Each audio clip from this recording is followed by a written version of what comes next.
Hey, how's everybody doing? I am happy to say that I know when the last stream ended because I was actually on it. So it's awesome to see everybody in here. Rachel Myers, thank you so much.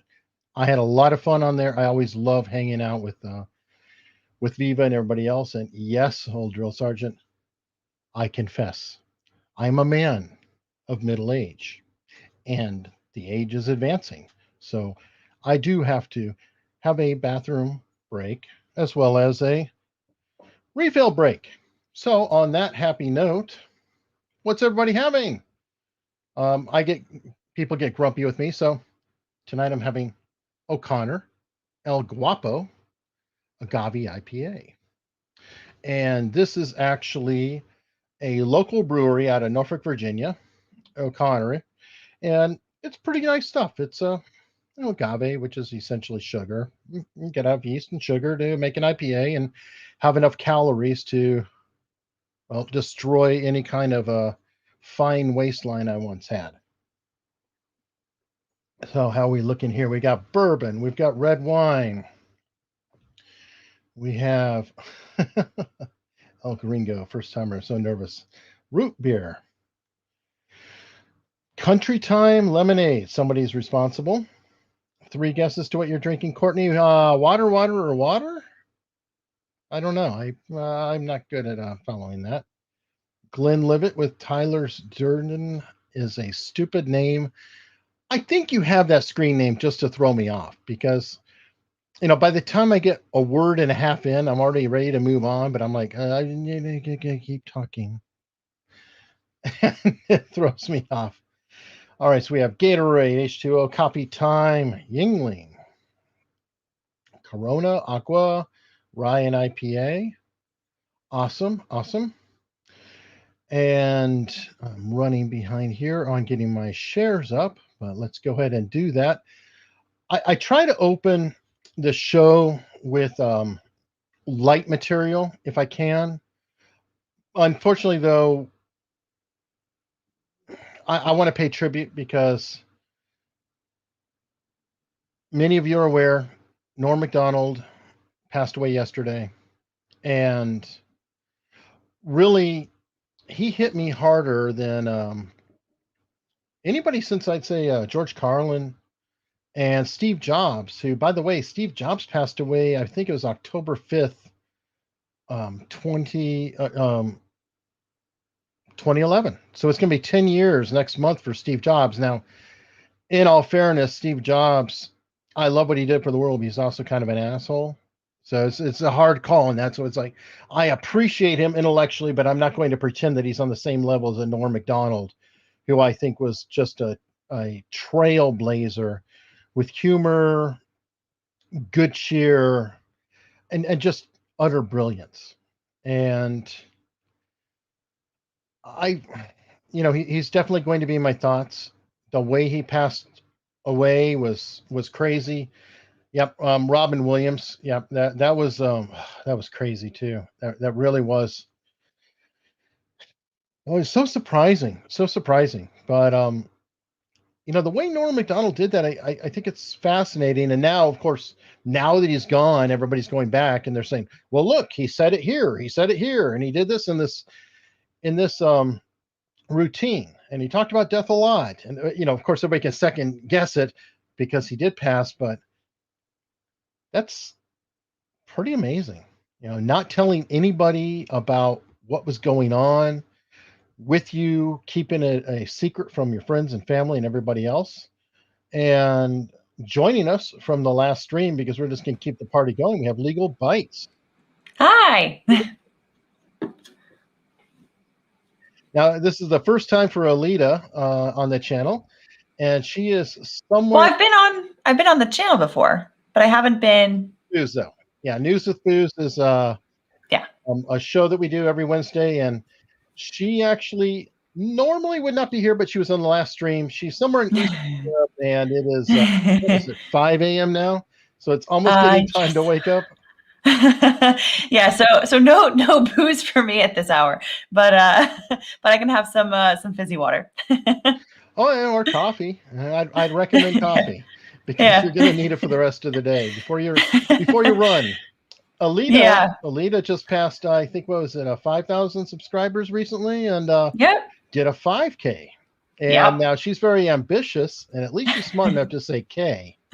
But she's planning to do an equivalency in kilometers to every milestone as she goes. And I kind of am warning her that I think she should probably stop at 50K.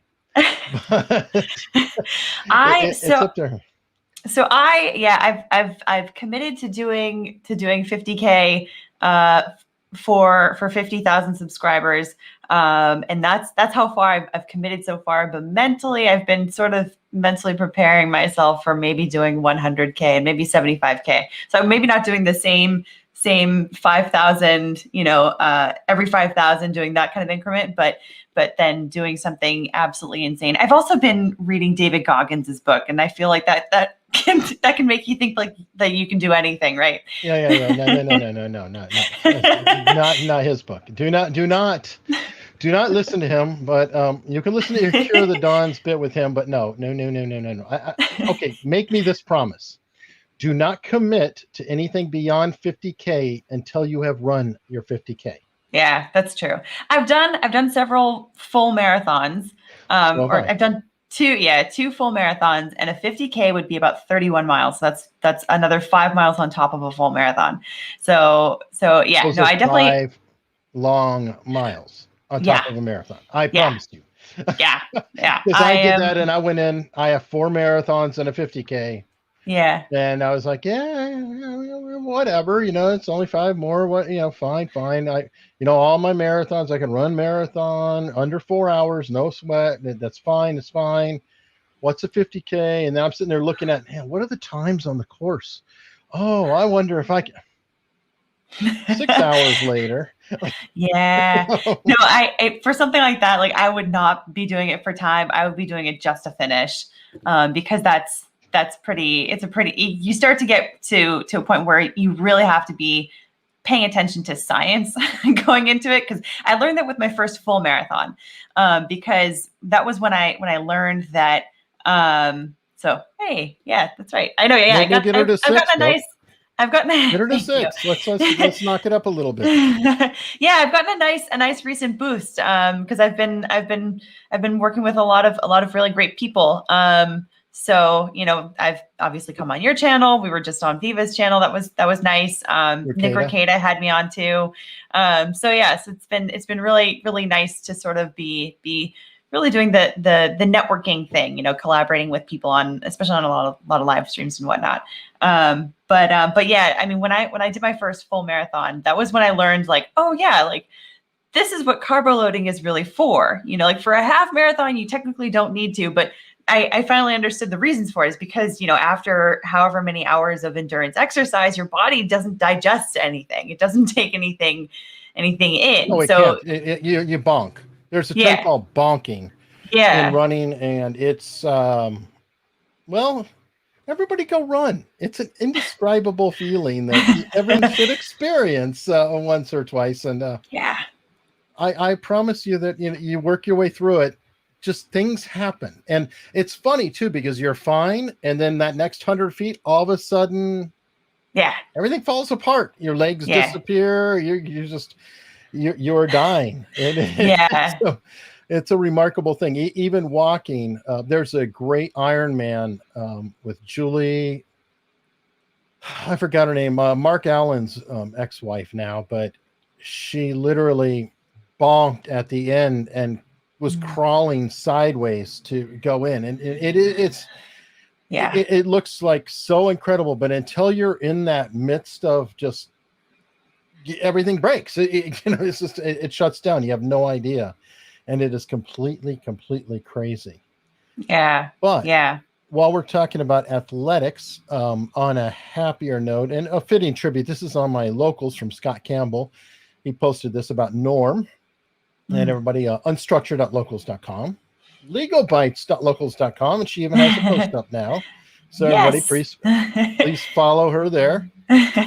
And this is a great tribute for Norm. O.J. Simpson couldn't contain his emotions. He vowed to find Norm's killer. right after he found Nicole Brown Simpson's killer. Oh boy. Now, if you guys have followed Norm for a long time and Saturday Night Live, you will understand how perfectly appropriate this is, because Norm Macdonald was actually fired from Saturday Night Live.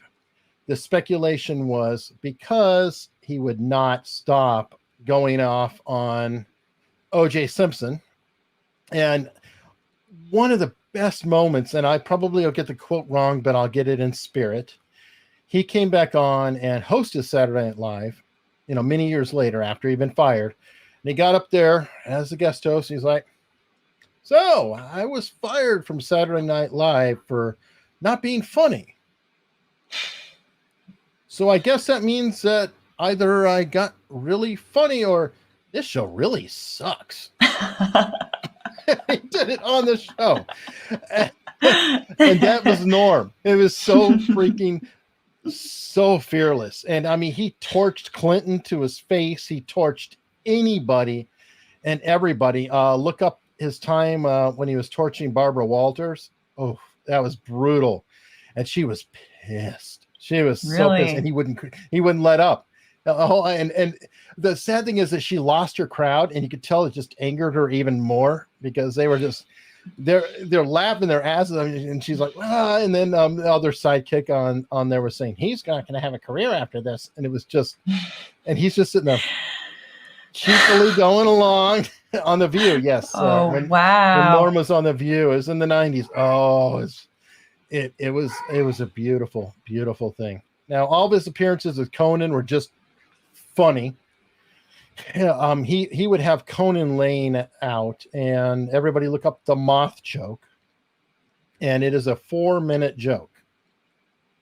And it is possibly maybe one of the greatest late night appearances in history.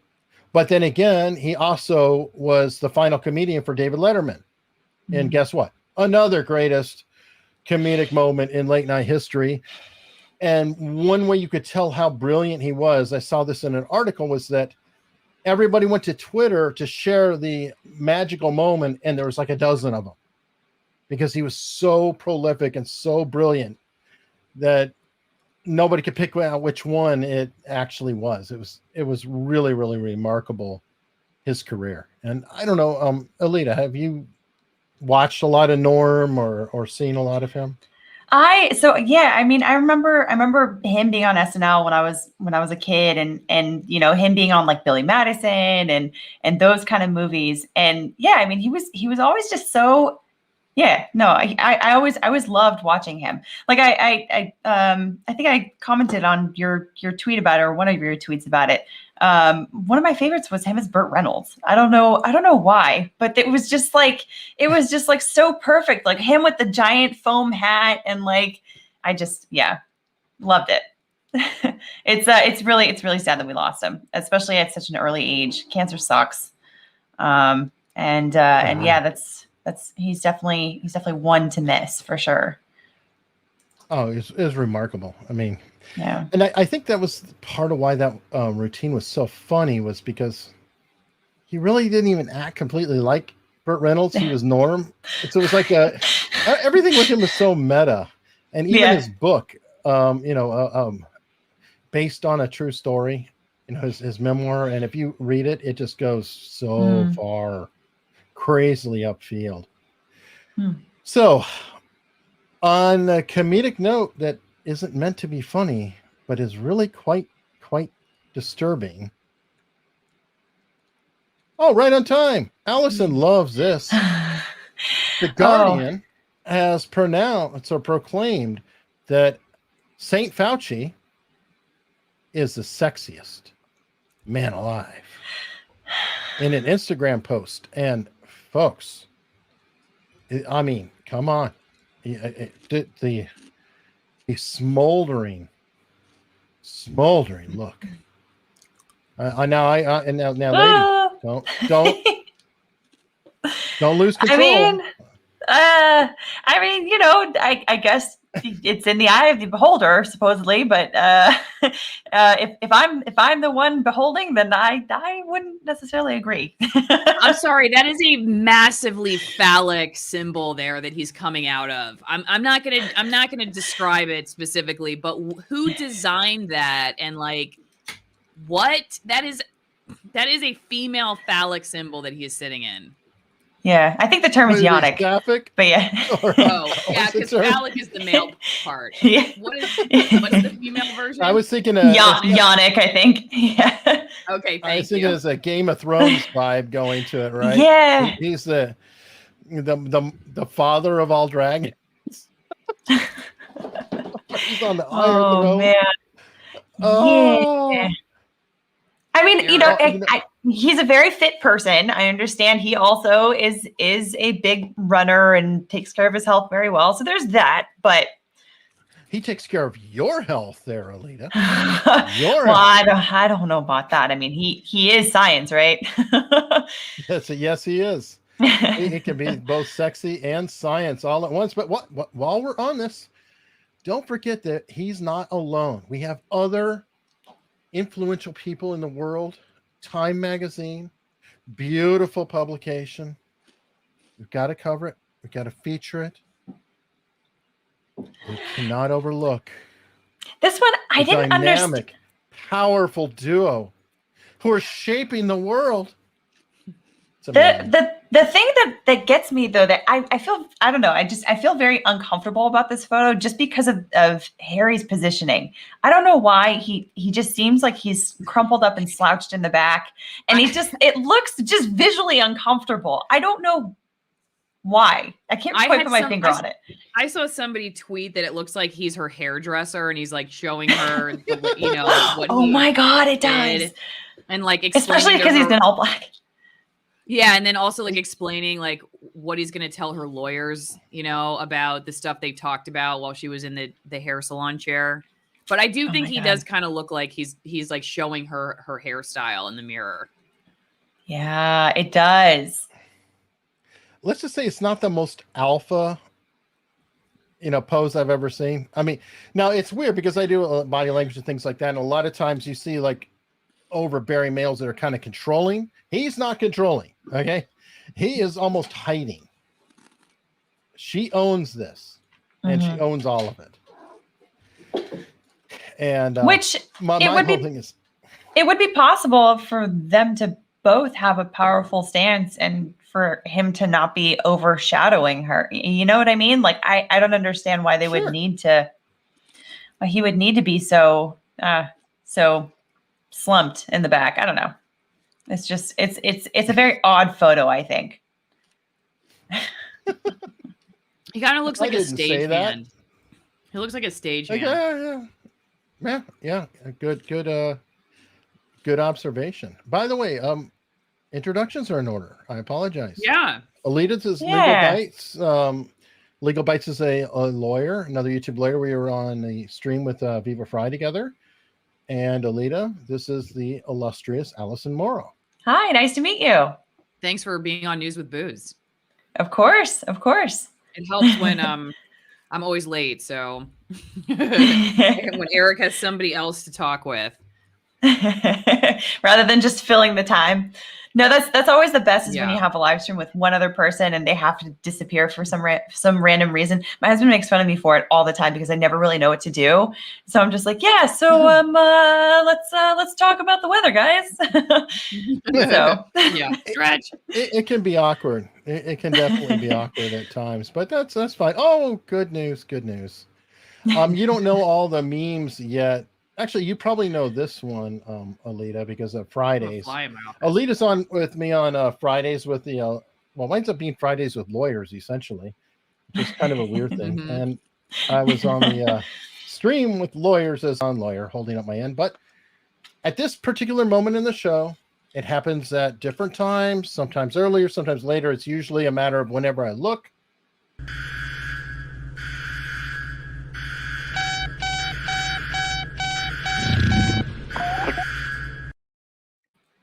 On schedule, we are demonetized. Wow. So it must have been because of Fauci. You know, I'm beginning to think it's because I'm breathing. Anymore, I've already put in the thing for manual review, and I think I shared it with Allison. Like last week's was what, 2 days before the manual review happened. So yes, all the views were pretty much gone, dissipated to nothing. Thank you, YouTube. And it is sad when I have a meme. I would love to retire the meme someday. Not everything is a wonderful, pleasurable thing. So let me see. Gotta love YouTube. Oh yeah, I love YouTube. I'm gonna try this one. Hopefully the sound comes through. It's kind of a crazy one, but there's a duck in Australia that's, well, it's not cursing too badly, but it's kind of wild.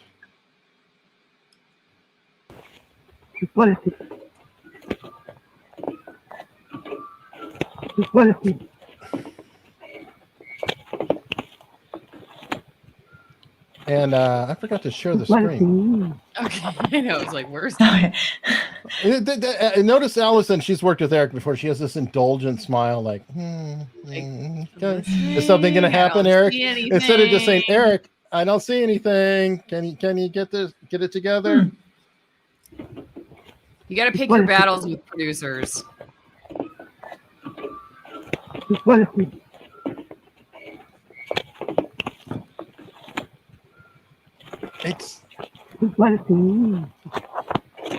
does kind of sound like the bloody fool. It does. I like the longer. Yeah. Somebody needs to make a song. This is definitely song-worthy. Yeah, it definitely could be sampled. That would be fun. Bye, Eric. I can go eat dinner now.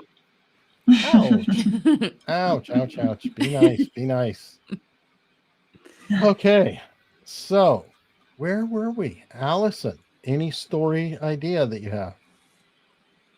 Well, we were just on Rockfin talking about the insane amount of money that pharmaceutical companies spend on TV advertising. I can pull up the thing here and send it to you, Eric, but it was probably not surprising to anybody. 2020 was a record year for spending because of COVID.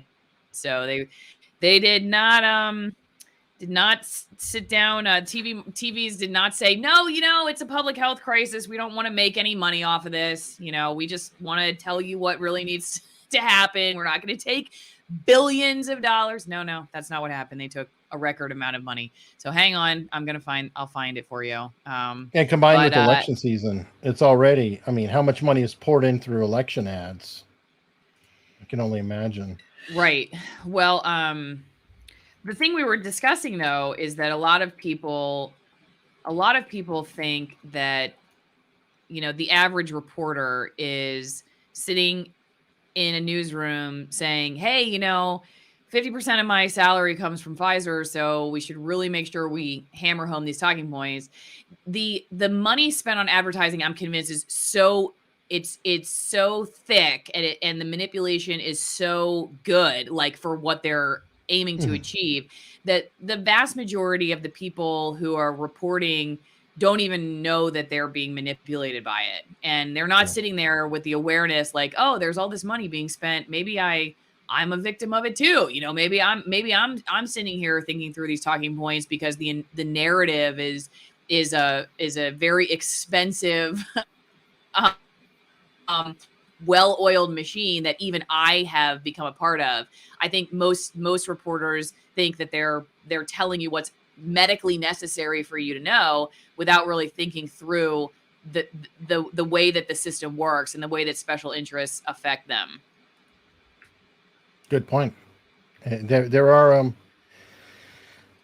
there are certain figures from Germany in the 40s who would be very proud of how messages have been just adopted as common knowledge. If you repeat it, whatever you say, if you repeat it enough, then it just becomes part of the psyche. Like, oh yeah, I heard that. Yeah, and if you keep hearing it and hearing it, and we're all susceptible to it. Everybody is. That any message is going to technically start to gain I sent it to you in the traction. private chat, Eric. Yeah, I got it. Okay. It's just a matter of let me allow my cookies. Oh, is it going to make you pay? Well, we got a headline. So it's a lovely headline and a lovely paywall. I'm going to send you another one. They're earning their money from not just advertising. But hang on, try this one that I just sent you. Sure. See, Alison's a professional. She actually subscribes and pays for. No, I don't know. It let me see it without having to do that. I don't know why it made you do that. I don't know. All right, so let me see how much ad revenue. Well, oh, by the way, and David Viva Fry always talks about that too. About they're paying what $13 million a month in Canada to disseminate the proper message to all the networks. I mean, it's a great deal if you think about it. I mean, it's bottomless money. It's just taxpayer money. Yeah, a huge percentage of ad funding for TV. And this is not just news, it's TV in general, right? So it's not, it's, you know, you could be watching The Bachelor and it's, you know, or the 5 o'clock news and same thing. But yeah, huge percentage of the funding for the budgets of like the CDC and, you know, the FDA and then these companies like I used to work for is pharmaceutical. And the people at the bottom who are the ones you're front facing with, the ones you're watching on television or you know about, just like I kind of think the same way about government sometimes. Like, I wonder if the people we're actually seeing are the ones pulling the strings, and the people that you're seeing on, you know, as the journalist, I've used this analogy many times before, but they're like the stormtroopers. There's only one Darth Vader. You know, not everybody can be a Darth Vader, but there is one. But to think that they're all at the level of Darth Vader is wrong. Most of them are just droids. You know, they're just stormtroopers. They're all the genetic, you know, composition of the other one and thinking exactly the same way. No, that makes sense. And what I love though is, okay, I'm going to probably get loose on the facts here, so I'll be the first to admit that I may not get exactly right. But if I recall, in the 80s thereabout, there were two types of ads that were illegal: pharmaceuticals and lawyers. And now how much of television is bought up by pharmaceutical companies pushing products, and then lawyers offering you a chance to sue the pharmaceutical companies for the side effects or unintended consequences of said products. I wonder how valuable that all is, though, going forward, given the fact that people are watching less TV in the traditional format, though, right? I'm not sure. They don't usually just throw money at garbage. I mean, that's true. There's a captive audience. And what was it? I bring up Adam Carolla from time to time, but he had a good point. In the 70s, I'm aging myself, I know, when like I'd be home from school or sick or whatever, all the ads on television were about like a trade school. You could be a truck driver, you could be a paralegal type, all kinds of jobs. And they were all about, hey, whoever's here at home, either you're going to be buying a household product or you're looking for work, so you won't be sitting at home watching these stupid ads. And they were all reflecting that way. And also the a lot of the beer ads and things like that at the time, I don't know if you remember, and I don't know where it transferred over, but they're all about, you've had a hard day. You've put in your job, your work, and it's like, they're a machinist, whatever it is. You deserve a beer at the end of the day, blah, blah, blah, blah. Well, it shifted to, you don't see the trade schools. You see, sue this person, sue that person. Were you in a wreck? Were you in a car? Do you feel bad? Take this pill, but watch for the side effects, or, we'll get the lawyer here to sue you. And then if you look at the like beer ads and things like that, you'll notice that they're all just like parties on the roof. It's like nobody's actually employed in any of the ads. It's like life is sort of this continuous party. And while that doesn't necessarily mean anything, it's ads, you can't help but wonder, this is culture. And is this influencing? Is this, tapping into the psyche? Is this influencing the psyche, or is this a response to the psyche? What are your thoughts? I don't know. I mean, this probably also coincides pretty strongly with the fact that, America as a culture has also, the average weight has also increased over the last however many decades as well. Guilty. Debt has also increased. No, but debt has also increased. Personal debt, credit card debt, home mortgages and all that kind of stuff. Student loans, of course. This is it's kind of there are a lot of personal pathologies, you could call them, that have increased quite a bit over recent decades that we could probably point in a lot of different directions, but maybe most of all to a sense of some would say maybe a sense of complacency, right? That we don't necessarily need to have a terribly strong work ethic anymore because of XYZ. And that that can show up in all kinds of ways, that we don't need to restrain our behavior anymore in various ways. Allison, you have any thoughts? Eric, can you repeat your question? Well, it was like a long 2 paragraphs. So repeat the end of it, though. Repeat the end. Okay. In the 70s, ads were focused on working, and it was illegal to have pharmaceutical ads and legal ads, lawyer ads. Mm-hmm. Now, or in recent years, the ads aren't focused, like beer ads are not focused on working. They're focused on partying all the time. There's no kind of employment or anything that you're really seeing.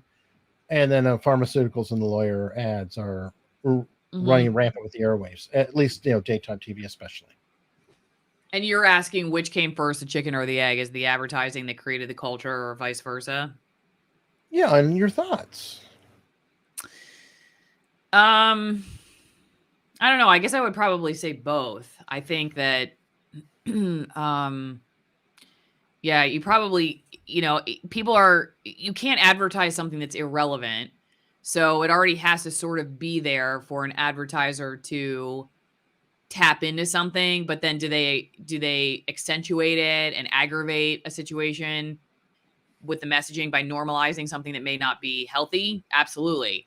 So, I think like in TV news, we would do stories about topics that potentially aggravated already tense situations and didn't necessarily think about the long-term ramifications of our reporting. We were wanting to tap into people watching, right? And ratings. Now, did our reporting then make people even more obsessed with the topic? Probably. So, then they just keep coming back. And so was it us, or was it already there? I mean, it was probably already there, but did we amp it up with our storytelling and our narratives? Yeah, I think so. And so then, you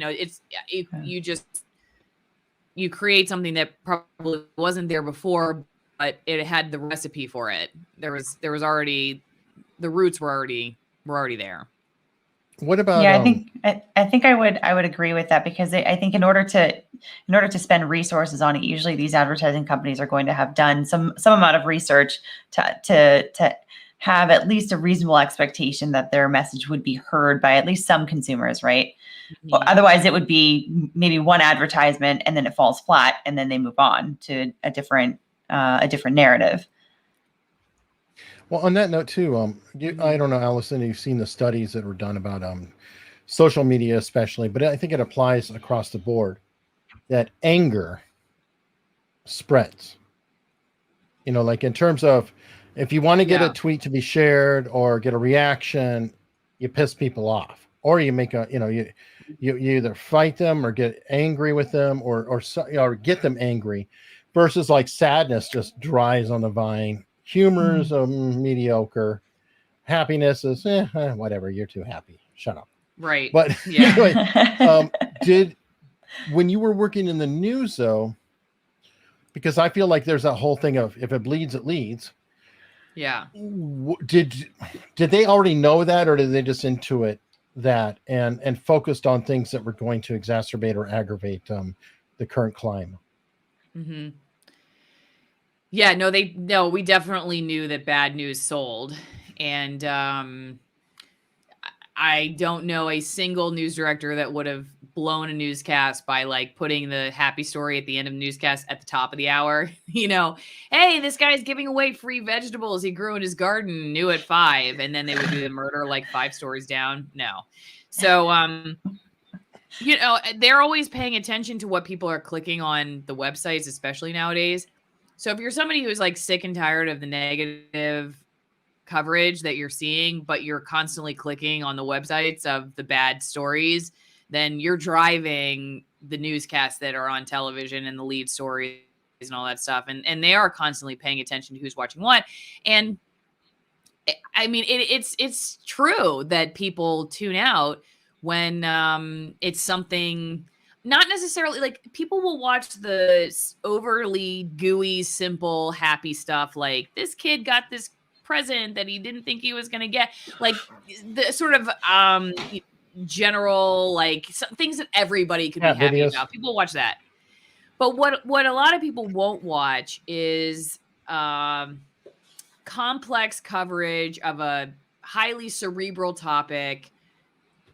People are, if they're not already interested in it, then they're like not going to sit through 10 minutes or 5 minutes of something that they're not interested in, right? So the reason why TV newscasts are like 90 seconds or less on each story is because they don't know who's showing up to the newscast to watch it, and they're trying to hold your attention on something you may not be interested in to get to the next story that you may be interested in. And they've come to the decision that 90 seconds is about as long as they can hold you on something that you don't like. So if like I was doing environmental reporting and they knew that some people were watching the newscast that don't care about the environment, then they would make me do 90 seconds, no more, because they would want to make sure that if you instead you were really concerned about the sex scandal at City Hall, that we're going to get to that story, but I would never lead before a sex scandal at City Hall. So that would be a near impossible scenario anyway. But let's just say there was something else that you might stick around for. They would want you to not get bored enough that you would tune out.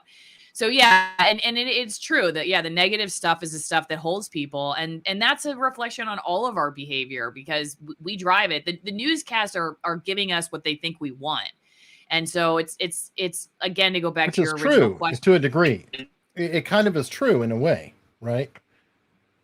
Yeah. I mean, I think just real fast, just like how the food market is giving us what we want. It's sad to say, like, because I'm that's one of my biggest passions on earth is like farming and healthy food and the environment related to that and all that stuff. And I have a big beef, no pun intended, with some of these big food corporations and our government and the way that, the welfare factory farming that happens for these big companies that get a pass while small farmers get put out of business by their stupid policies. But at the same time, like consumers could, if they change their behavior, it would change very quickly.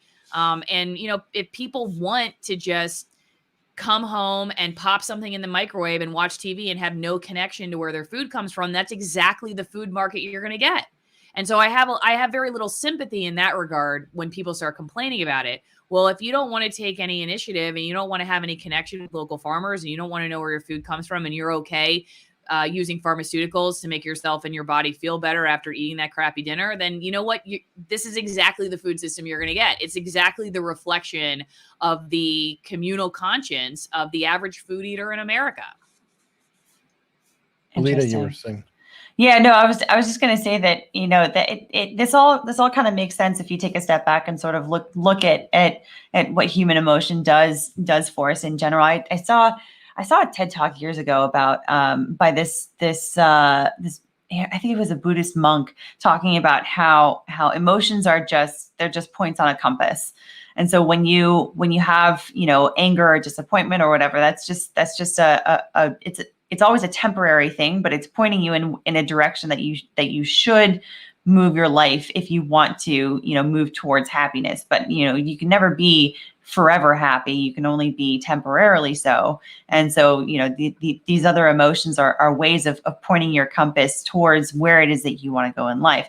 And so I think that you can put that onto a broader scale and show that, people are going to be prompted to act, prompted to move when they have a certain emotion that's prompting them, something like anger. And I think that's really interesting. I didn't know that about the 90-second part, but it makes perfect sense. And people say that social media has given us a shortened attention span, but I mean that seems like that's not true if they've been doing that since forever with 90 seconds, because that would mean that people have been operating that way for a long time. Well, no, I mean, I do think it has had an effect. Granted, I got into the news business in 2008, so I don't know what it was like before that, but I know that the people I was replacing, one of the main reasons that they were leaving was for that reason, because they felt like they were not only given less time to present their stories, but they were giving far less time to put their stories together. So it used to be that you had like a morning newscast and an evening newscast. And then it went from that to 4 or 5 hours of programming in the morning. And then you had a noon, and then you started your evening at 4, and that goes all the way till 7:30 or 8. And then you have a 9 o'clock, and then you have an 11 o'clock. Sometimes we had a 10 o'clock. So we were just wall to wall almost, but they wanted to do that without adding any more staff. So it was an insane hamster wheel by the time I left. There's really very, very few people who have the opportunity, unless they're on an investigative team, and those are few and far between at this point, who have the ability to really understand what they're talking about, which is, again, why you see just really dumb stuff on the news, because the most honest I feel like these newsrooms can be at this point in time is to just chase dumb stuff, because if they really went after the complex topics, they would completely fail miserably, because they just don't give their reporters the time and resources, which is why, again, when like it comes to something like COVID, the coverage is so terrible, because it's a very complex topic with really a ton of nuances and dark corners and shadows and, highly paid government officials and very phallic statues being voted sexiest man alive that you should be investigating, and they don't have time to do that. They're not given the time and the resources to do that. And so the most honest that they can be, which is why I ended up getting out of the business, was I just was like, well, I'm not going to even go after those topics anymore, because I don't feel like I can do justice to them. So I'm just going to do dumb stuff now. And then I was like, well, why am I doing dumb stuff? This isn't why I got in the business. And then I just eventually quit, because you just really don't have the time. And then that's not even to discuss like how most of us have to do our own, you have to do your own camera work and production work. Like, I wasn't just a reporter. I had to shoot the video. I had to edit the video. I had to drive the car. I had to set up live shots sometimes. And then I had to go on TV. And then that was only half of my job, because I had to do the internet. The other half of my job was the internet. So yeah, I mean, the reporters themselves have no attention span anymore either, because they're just, they're churning and burning. And then, the average person is just reading headlines. So because of social media and cell phones, I really think cell phones have made a big difference. When you have immediate gratification constantly on your cell phone with like what you're looking up and what you want to know, and you're just not scrolling through things, you're not even like sitting down reading something that's on like a big screen. It's just very quick and it's small, and it just, you're not going to sit down and watch a 10-minute long, or like even 60 minutes. I'd love to see where the ratings are now for something that goes 60 minutes long. I would think that compared to the way things used to be, they've had to really like enhance their editing, because at least like if you're going to do a 60-minute show, what you have to do is cut things really fast. You have to keep so that the people's eyes are just like constantly, barraged with, and that's TikTok. That cut. You know what I mean? Yeah, TikTok's like, it's refining that to like the highest degree. And there's another element too, and since we have a lawyer, we can pick on her. Lawyers are involved, so news stations are a little worried about getting too deep into a story or to step too far into it, or are they going to come after us? Yeah, especially if it's something of a personal nature in any respect, that you can run into defamation issues. And yeah, I mean, it doesn't take a lot for a lawyer to get involved and file a lawsuit, and then all of a sudden there's a lot of money being spent. Even if the claims end up not being successful, that's money that's out, resources that have to be allocated towards litigation, which sucks. It sucks, to be honest. All right, well, while we're on sucking, and I have a feeling that now I'm just taking a guess that Allison's husband Lynn is going to feel very strongly about this individual, like I do. I kind of ranted about him a little bit on the last stream, but I don't have anything good to say about this individual. His actions in coordinating with a foreign government, and I'm not going to say an enemy, because as I pointed out in the other stream, if he was doing this with Israel, I'd be pissed. If he's doing it with England, I would be pissed. You do not go to a foreign power and make arrangements with them under the commander-in-chief. There's this crazy thing called a chain of command. Then you do not work with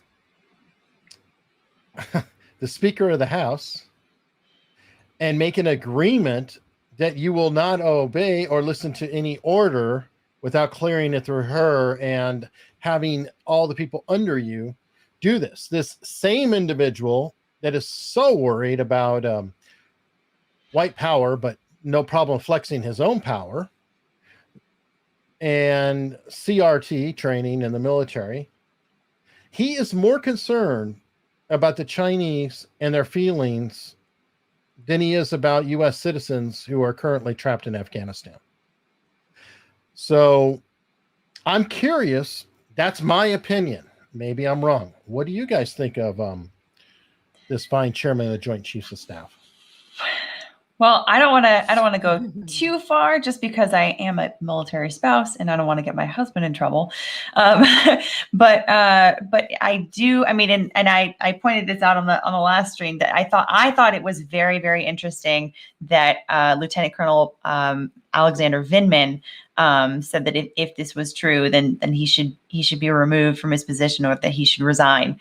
And that's a very telling, I think, response coming from him, given I mean, you can look at his role in the Trump impeachment however you want. You can either look at him as either some guy that wanted to get public publicity, that he absolutely hated Trump, or maybe he was someone who truly felt that he was in a position where he needed to say something because he saw something going on that was unconstitutional.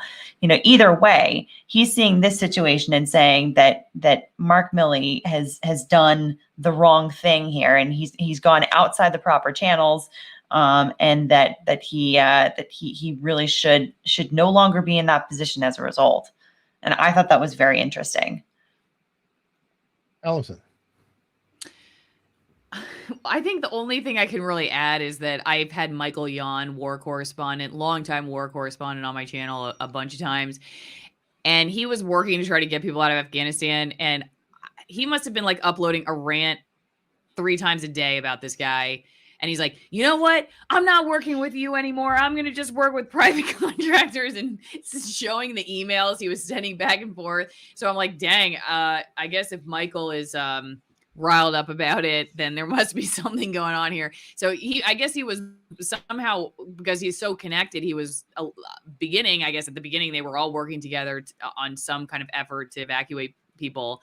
And whatever happened along the chain, he felt like, they had just completely botched and abandoned all efforts. And so he stopped working with Milley and the government and just went totally to private contractors altogether.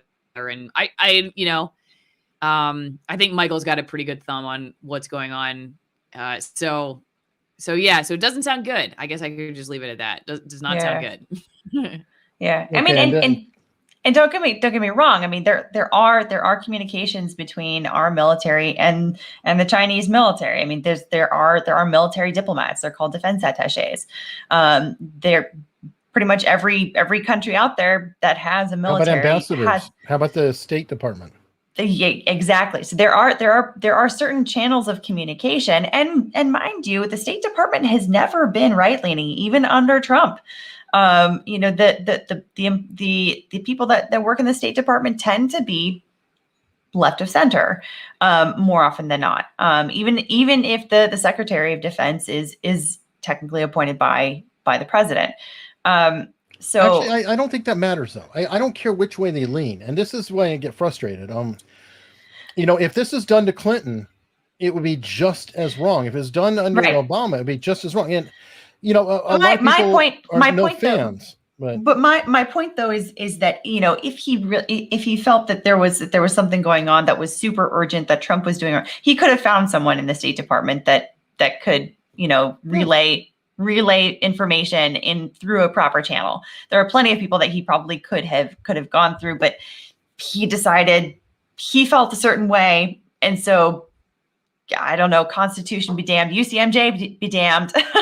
he's gonna go around the back of the president. He could resign and say anything in the world he wanted to. Yes. I mean, and I brought up MacArthur earlier in the other stream. MacArthur got fired for far less. Yeah. Oh, and I mean, and this is something that is I think generally true that I've heard from other people serving, and I'm sure you I don't know how you feel about it, Eric, but I would imagine you would probably understand, is that, you know, for the UCMJ, it's a pretty tough code. There's a lot of ways that someone can get into trouble for very, very small infractions under the UCMJ. And often and when it comes to people that end up coming under fire under the UCMJ, usually generals are not it. Even when they are doing things that are way outside the scope of what anyone else below him or her would do. And so this is one of those things that is just, it's really not good for morale, I would say. I don't know. Too big to fail. You know, it's a lot like one of my big gripes in corporations, which, by the way, fail not long after this usually happens, is you say, okay, you're overburdened. You have too many people, too much labor, too many things going on. I need you to clean it up. Now, the biggest money going into a corporation or any business is middle management. And I'm not talking about managers. I'm talking about 2 and 3 levels above them, because you have obviously a CEO, and then you have everybody in between. Then you have like a manager and the people who actually do the work. Well, as the corporations get bloated, you have layers in the middle, and each of those middle managers are worth like 2 or 3 worker bees who are actually doing the work. And then you say, okay, oh my God, we've got too much expensive labor, too many problems. Wow. And who do you consult to clean up your situation? Those same middle managers that are really the biggest suck on the whole thing to begin with. I would argue that could be seen as the case with some of these generals who are supposed to clean up the problems in the military when the generals are the problems. Yeah. You're going to tell them, hey, fix your stuff. Okay, fine. Let me get rid of the colonels who criticize me because of the way I pulled out of Afghanistan. Let me get rid of that rabble rouser or this problem or whatever else. And meanwhile, I'll go talk about CRT in Congress. And that's very, very frustrating. And, you know, whoever's, you know, wanting to go to it, I mean, it is a chain of command. I was in the military. I wasn't always happy with the people above me. And I wasn't always happy with with the president I was serving under. But damn it, he was the president. Right. I served under Clinton. He was the commander in chief. Yeah. There was no question about this. We're a civilian-led government, and the civilians are in charge of the military, not a general, chairman of the Joint Chiefs of Staff can just go and do whatever the hell he wants. Yeah. And the danger, sorry, go ahead. No, I was going to say that's a coup. Yeah. Is working with Pelosi can be seen as a coup. And it is ironic. We talked about earlier, it's confession by projection. Everybody's so worried about Trump pulling a coup. But he didn't. He left, didn't he? Right. All these things that were going on can be called that. Yeah. And just so I can give a voice, everybody, Mike Bruno disagrees with everything I'm saying, and I think he feels Mike Milley is a hero. He probably wants him to be the next 5-star general, and he's upset that we don't have 5-star generals any longer, and that Mike Milley is really on the level of Eisenhower, except Eisenhower probably is a little bit under, Mike Milley's greatness. So I do know that there are voices of dissent out there, and I do want to acknowledge that. And there you go. And KM's right. Clinton fired generals. A lot of them do. And by the way, I'm going to throw that one on Trump too. Your dumbass hired him. So anyway, go on. Yeah. No, I was going to say that this is also the danger of when people get to thinking of that we can, when we're talking about the law, when we're talking about governing, that we can engage in behavior where we are justifying our behavior because of the ends, right? That where the ends justify the means, and that is a serious danger, because that's when the wheels start to really come off of our entire system of how we do things, how we govern, how we have a proper court system, and things like that slowly erode the Constitution. They slowly erode public trust in our institutions. And so, yeah, there's a lot of danger with that sort of thinking that, well, technically this wasn't the right thing to do, but I felt that it was the right thing to do because, in my opinion, there was a danger. And so I, made my own avenue. I went rogue. There's a lot of danger in that. Oh, perfect. And there we go. See, you're welcome, Mike Bruno. I brought your Uncle Dwight into it. He was a fine man. On that very sad note, really, I think we're going to call it a night. And to go full circle, we talked about this in the other stream too, but previous guest on both the show and on News with Booze, Akira the Dawn, did a work with Norm Macdonald, and I talked to him and asked him, and he said I was fine using it. So I'd like to get a last word from everybody, and then I'll close out with the really nice piece that he did for Norm. And I do think it's worth actually leaving with a tribute to Norm. So Alison, any final thoughts? Well, since we're ending with Norm, I was watching a podcast about him earlier today, and there were clips put together of him interviewing people, everybody from like Larry King to Jerry Seinfeld, and he was asking them if they believed in God. And I thought it was really interesting because I didn't know that about him, that He's was very like, religious. I didn't know that. Yeah. And my favorite quote was when he told Larry King, I think he told him to stop spending so much time in the hot tub with Bill Maher, and that he had a God-shaped hole inside of him. And I was like, that guy was the man. So cheers to Norm. Sold. Yeah. And by the way, a cheers. great channel, everybody, is I'm Not Norm. It's a YouTube channel and is just nothing but collections of Norm clips all over the place. You can find the moth, you can find everything else. And the track I'm going to be playing, Akira the Dawn. He's on Locals, by the way, akirathedon.locals.com. AlisonMorrow.locals.com. LegalBytes.locals.com. And I make the pitch a lot of times to folks, but please consider just following us. You don't have to pay necessarily.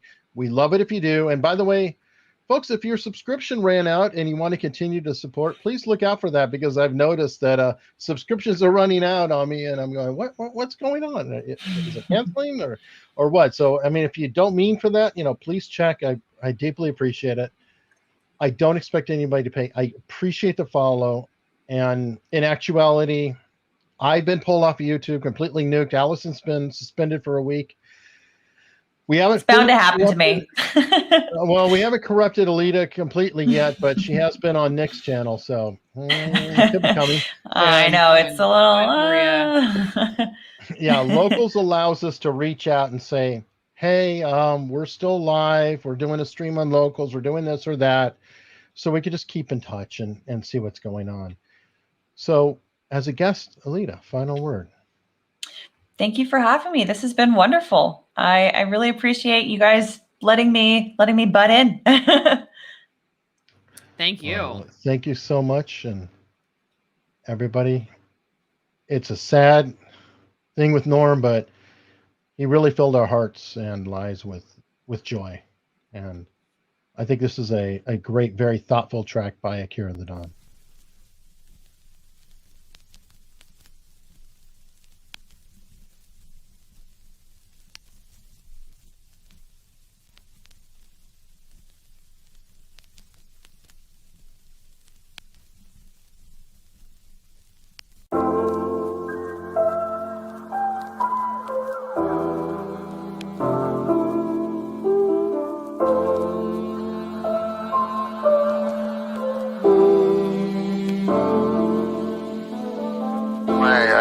I find I have some beliefs that are too inflammatory to even discuss, unfortunately. Because there are certain things in society that you're not allowed to believe or speak publicly. And so I'll just never say that. I'll just leave them in the middle of my head. Because there are certain things in society that you're not allowed to believe or speak publicly. And so I'll just never say them. I'll just leave them in my little head. But mostly, I find all these things ridiculous. First of all, I hate that we force people into identifying themselves by little tiny...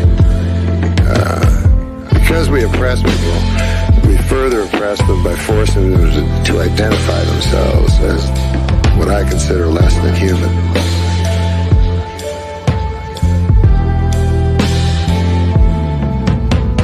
So if someone says, I am proud to be black, I go, that's too bad for that guy, because it's a retarded thing to be proud of.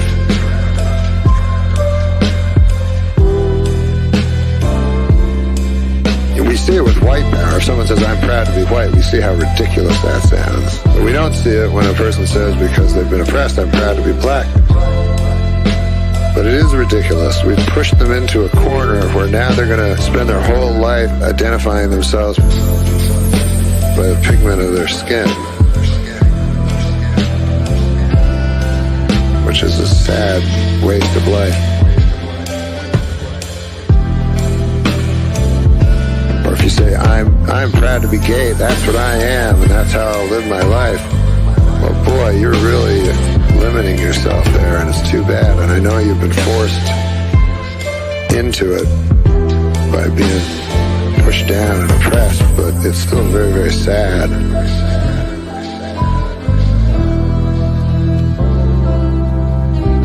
And I don't think of myself as Canadian.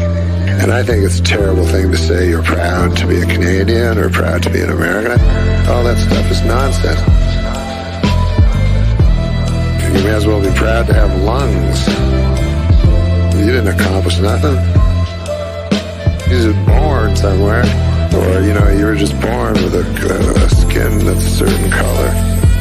Or born with a sexual attraction to a certain type of person. That stuff's all... It's all just little miniature things in life that are so unimportant. And when people try to tell me that God is not important, but that this nonsense is important, I couldn't disagree more.